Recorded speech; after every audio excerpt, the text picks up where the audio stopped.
ಆದಿಕಾಂಡ ಅಧ್ಯಾಯ 3. ಯೆಹೋವ ದೇವರು ಉಂಟು ಮಾಡಿದ ಎಲ್ಲಾ ಭೂಜಂತುಗಳಲ್ಲಿ ಸರ್ಪವು ಯುಕ್ತಿಯುಳ್ಳದ್ದಾಗಿತ್ತು.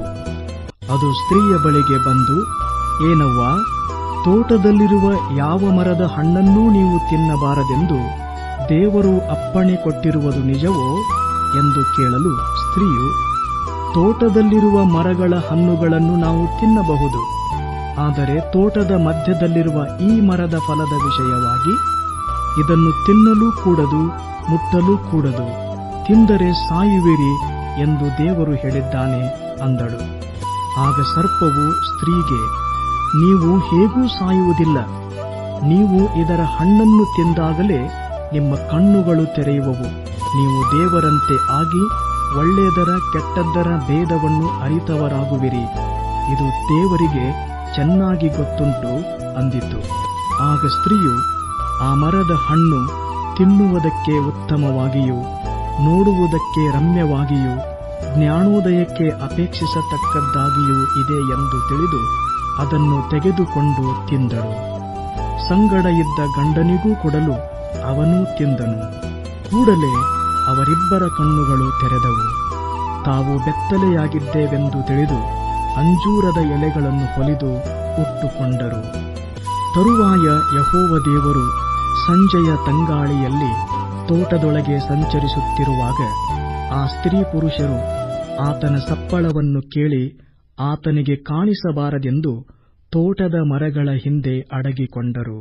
ಯೆಹೋವ ದೇವರು ಮನುಷ್ಯನನ್ನು, ನೀನು ಎಲ್ಲಿರುತ್ತೀ ಎಂದು ಕೂಗಿ ಕೇಳಲು, ಅವನು, ನೀನು ತೋಟದಲ್ಲಿ ಸಂಚರಿಸುವ ಸಪ್ಪಳವನ್ನು ನಾನು ಕೇಳಿ ಬೆತ್ತಲೆಯಾಗಿದ್ದೆನಲ್ಲ ಎಂದು ಹೆದರಿ ಅಡಗಿಕೊಂಡೆನು ಅಂದನು.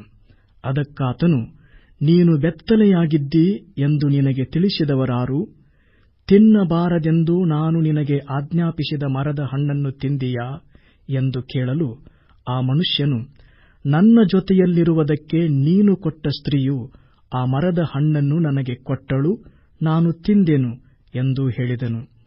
ಯೆಹೋವ ದೇವರು ಸ್ತ್ರೀಯನ್ನು, ಇದೇನು ನೀನು ಮಾಡಿದ್ದು ಎಂದು ಕೇಳಲು, ಸ್ತ್ರೀಯು, ಸರ್ಪವು ನನ್ನನ್ನು ವಂಚಿಸಿತು, ನಾನು ತಿಂದೆನು ಎಂದು ಉತ್ತರ ಕೊಟ್ಟಳು. ಆಗ ಯೆಹೋವ ದೇವರು ಸರ್ಪಕ್ಕೆ, ನೀನು ಈ ಕಾರ್ಯವನ್ನು ಮಾಡಿದ್ದರಿಂದ ಎಲ್ಲಾ ಪಶುಗಳಲ್ಲಿಯೂ ಅಡವಿಯ ಎಲ್ಲಾ ಮೃಗಗಳಲ್ಲಿಯೂ ಶಾಪಗ್ರಸ್ತವಾದಿ. ನೀನು ಹೊಟ್ಟೆಯಿಂದ ಹರಿದು ನಿನ್ನ ಜೀವಮಾನದ ದಿನಗಳಲ್ಲೆಲ್ಲ ಮಣ್ಣೇ ತಿನ್ನುವಿ.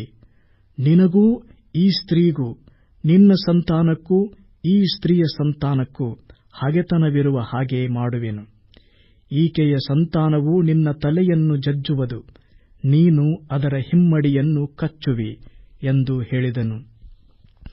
ಆಮೇಲೆ ಸ್ತ್ರೀಗೆ, ನೀನು ಗರ್ಭಿಣಿಯಾಗಿರುವ ಕಾಲದಲ್ಲಿ ಬಹು ಸಂಕಟ ಪಡಬೇಕೆಂದು ನಾನು ನೇಮಿಸಿದ್ದೇನೆ. ಕಷ್ಟದಿಂದಲೇ ಮಕ್ಕಳನ್ನು ಹೆರುವಿ. ಗಂಡನ ಮೇಲೆ ನಿನಗೆ ಆಶೆಯಿರುವುದು, ಅವನು ನಿನಗೆ ಒಡೆಯನಾಗುವನು ಎಂದು ಹೇಳಿದನು. ಮತ್ತು ಪುರುಷನಿಗೆ, ತಿನ್ನಬಾರದೆಂದು ನಾನು ನಿನಗೆ ಆಜ್ಞಾಪಿಸಿದ ಮರದ ಫಲವನ್ನು ನೀನು ಹೆಂಡತಿಯ ಮಾತು ಕೇಳಿ ತಿಂದ ಕಾರಣ ನಿನ್ನ ನಿಮಿತ್ತ ಭೂಮಿಗೆ ಶಾಪ ಬಂತು. ನಿನ್ನ ಜೀವಮಾನವೆಲ್ಲ ದುಡಿದು ದುಡಿದು ಭೂಮಿಯ ಹುಟ್ಟುವಳಿಯನ್ನು ತಿನ್ನಬೇಕು. ಆ ಭೂಮಿಯಲ್ಲಿ ಮುಳ್ಳುಗಿಡಗಳು, ಕಳೆಗಳು ಬಹಳವಾಗಿ ಹುಟ್ಟುವವು. ಹೊಲದ ಬೆಳೆಯನ್ನು ಅನುಭವಿಸುವಿ. ನೀನು ತಿರುಗಿ ಮಣ್ಣಿಗೆ ಸೇರುವ ತನಕ ಬೆವರಿಡುತ್ತಾ ಬೇಕಾದ ಆಹಾರವನ್ನು ಸಂಪಾದಿಸಬೇಕು. ನೀನು ಮಣ್ಣಿನಿಂದ ತೆಗೆಯಲ್ಪಟ್ಟವನಲ್ಲವೋ, ನೀನು ಮಣ್ಣೇ, ಪುನಃ ಮಣ್ಣಿಗೆ ಸೇರತಕ್ಕವನಾಗಿದ್ದಿ ಎಂದು ಹೇಳಿದನು. ಆ ಮನುಷ್ಯನು ತನ್ನ ಹೆಂಡತಿಗೆ ಹವ್ವ ಎಂದು ಹೆಸರಿಟ್ಟನು, ಯಾಕಂದರೆ ಬದುಕುವವರೆಲ್ಲರಿಗೂ ಅವಳೇ ಮೂಲ ಮಾತೆ. ಯೆಹೋವ ದೇವರು ಆದಾಮನಿಗೂ ಅವನ ಹೆಂಡತಿಗೂ ಚರ್ಮದ ಅಂಗಿಗಳನ್ನು ಮಾಡಿ ತೊಡಿಸಿದನು. ಮತ್ತು ಯೆಹೋವ ದೇವರು, ಈ ಮನುಷ್ಯನು ಒಳ್ಳೆಯದರ ಕೆಟ್ಟದ್ದರ ಭೇದವನ್ನರಿತು ನಮ್ಮಲ್ಲಿ ಒಬ್ಬನಂತಾದನಲ್ಲ, ಇದರಿಂದ ಇವನು ಕೈಚಾಚಿ ಜೀವವೃಕ್ಷದ ಫಲವನ್ನು ಸಹ ತೆಗೆದು ತಿಂದು ಶಾಶ್ವತವಾಗಿ ಬದುಕುವವನಾಗಬಾರದು ಅಂದುಕೊಂಡು ಅವನು ಉತ್ಪತ್ತಿಯಾದ ಭೂಮಿಯನ್ನೇ ವ್ಯವಸಾಯ ಮಾಡುವುದಕ್ಕಾಗಿ ಅವನನ್ನು ಏದೇನ್ ತೋಟದಿಂದ ಹೊರಡಿಸಿಬಿಟ್ಟನು. ಅದಲ್ಲದೆ ಜೀವವೃಕ್ಷಕ್ಕೆ ಹೋಗುವ ದಾರಿಯನ್ನು ಕಾಯುವುದಕ್ಕೆ ಆತನು ಏದೆನ್ ವನದ ಪೂರ್ವ ದಿಕ್ಕಿನಲ್ಲಿ ಕೆರೂಬಿಯರನ್ನೂ ಧಗಧಗನೆ ಪ್ರಜ್ವಲಿಸುತ್ತಾ ಸುತ್ತುವ ಕತ್ತಿಯನ್ನೂ ಇರಿಸಿದನು.